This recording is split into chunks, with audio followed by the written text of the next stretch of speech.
Thank you, Chairman Leahy, Vice Chairman Shelby. Thank you to the 4 members of the President's Cabinet for joining us today. It's been a joy to meet with and talk to each of you in recent months.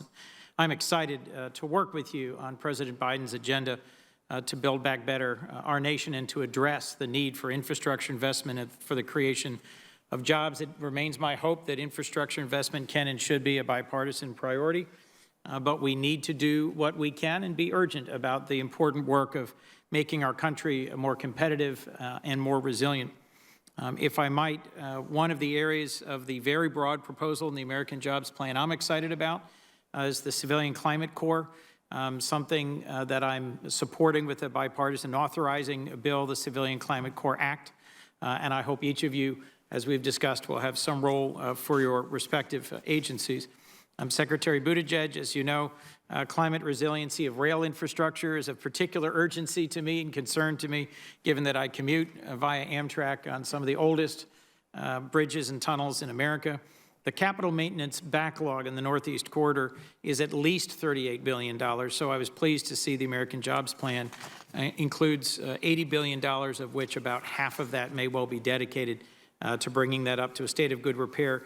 How do you think the Department and Amtrak will be prepared to deploy this historic amount of capital in a timely and effective way? Well, thank you for the question and for the attention to the urgency of work on the Northeast Corridor and in many parts of our national rail system. What we know is that many of these projects are well-defined and thoroughly designed.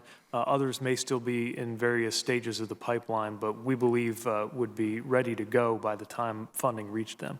As you point out, the Northeast Corridor, it's in one place specifically, but we would feel it all the way to Indiana and beyond if there were to be a single point of failure catching up to us. And so I would point not only to the $80 billion contemplated in the jobs plan, but also in our discretionary funding request, resources for Amtrak and for passenger rail writ large that we believe can and will be deployed efficiently and effectively.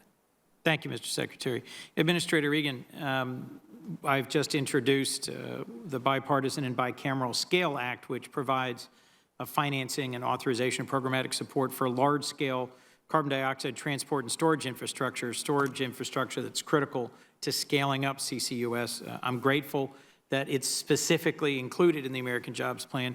Could you tell me how you're prioritizing actions that will move us towards our climate goals while also supporting job recovery from COVID-19 through the American Jobs Plan?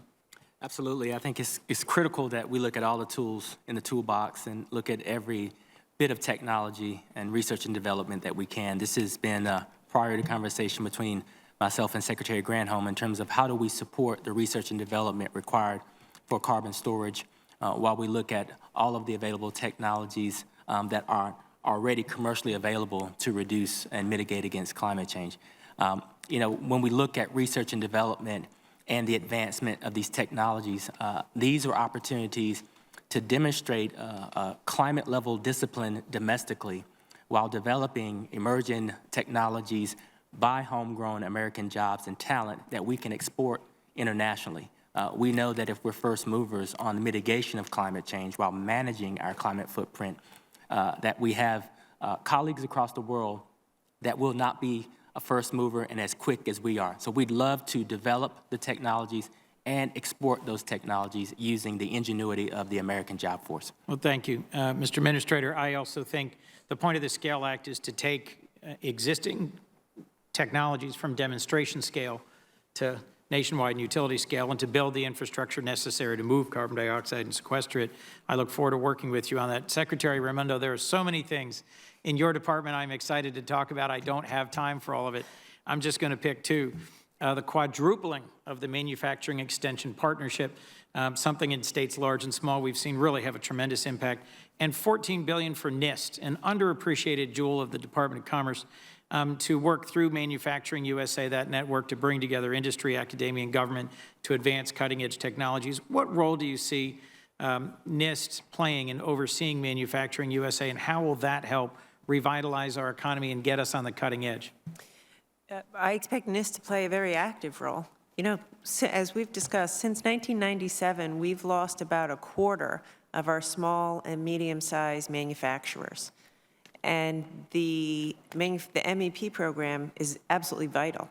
In fact, I saw it work as governor. I know it works incredibly well in Delaware. It's about providing job training, collaboration between research and development institutions and small manufacturers, small business loans. Manufacturing of today isn't my dad's manufacturing. It's more advanced, it's more technical, it's more science-based. And if we're going to compete, then we need to make these investments. So I'm excited for it, and not only will it create jobs, but it will shore up our industrial base, which unfortunately has eroded substantially. Thank you, Madam Secretary. I think Manufacturing USA is a smart and demonstrated strategy, and we should build on it. My last question, if I might, Secretary Fudge.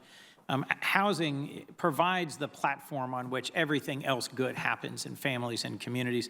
Without housing, you can't build a community. I'm grateful for the investments the President's proposing in housing as infrastructure for communities. I'm a co-sponsor of the Neighborhood Homes Investment Act, a new federal tax credit to cover the cost of building or renovating a home in a distressed area. What gap do you think the Neighborhood Homes Investment Act will fill in the larger federal effort to make homes more affordable? And thank you for your indulgence, Mr. Chairman. First off, thank you for sponsoring it. One of the things that I'm excited about is that it is going to allow small businesses to get into this business and to work in communities where many of them already live. So it empowers a community, it creates jobs, and it keeps the costs down. So I think it's an outstanding program, and I'm hopeful that we can get it passed. Thank you. Thank you all. Thank you, Mr. Chairman. Thank you.